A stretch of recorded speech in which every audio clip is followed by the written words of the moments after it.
सुना है कि मूसा अलैहिस्सलाम के पास एक खातून आई, उसके बच्चे नहीं थे, औलाद नहीं थी। उसने आकर के कहा कि आप दुआ कर दे, अल्लाह मेरे हिस्से में बेटा दे दे, बेटी दे दे, कुछ तो औलाद मिले। आपने देखा और कहा तेरी तकदीर में औलाद लिखी नहीं गई, लौहे महफूज में तकदीर में तेरे औलाद नहीं है। वो खातून वहां से मायूस लौटी, रोती गिड़गिड़ाती हुई जा रही थी। बीच रास्ते से गुजरते हुए उसका एक दुर्वेश के पास से गुजर हुआ। एक फकीर अल्लाह की याद में एक दरख्त के नीचे बैठा रहता था। तवज्जो, उसने देखा और पूछा खातून क्यों रो रही है?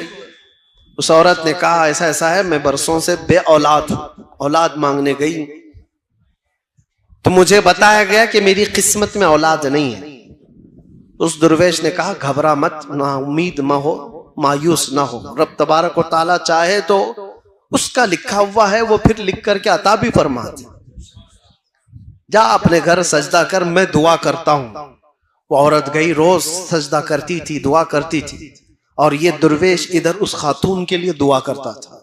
फकीर चंद ही दिनों के बाद उस औरत के घर में हमल के आसार, और चंद दिनों के बाद एक खूबसूरत बेटा पैदा हुआ। खातून को बेटा मिल गया, वो खुशहाल। थोड़े दिन उसकी तरबियत करती है, चंद दिनों के बाद दूसरा बेटा भी हुआ, फिर चंद सालों के बाद तीसरा बेटा भी हुआ, चौथा भी हुआ, पांचवा भी हुआ, छठा भी हुआ, सातवां भी हुआ। 7 बेटे हुए। एक दिन हजरत मूसा वहां से गुजर रहे थे, देखा इस खातून को, पूछा ये किसके बच्चे हैं? औरत ने कहा मेरे। तेरे? तू ही वो औरत है जो औलाद के लिए शिकायत लेकर आई थी। कहा मैं ही हूं। कहा फिर कैसे आ गए तेरी औलाद?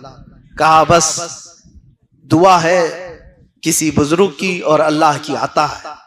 अल्लाह जिसे चाहे औलाद अता करे, जिसे चाहे अता करे।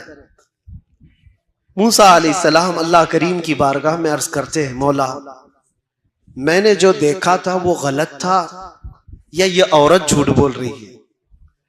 रब ताला की तरफ से जवाब आया कि तुमने जो देखा था वो भी सही था, औरत जो बोल रही वो भी सही।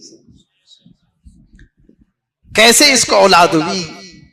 तो रब तबारक व तआला ने फरमाया कि मूसा एक चाकू लो और एक बर्तन लो और जाओ अपनी उम्मत में से लोगों को पुकार कर कहो अपने जिस्म का एक टुकड़ा काट करके अल्लाह को दे दे। वो बनी इसराइल कौम है, बड़ी नाफरमान।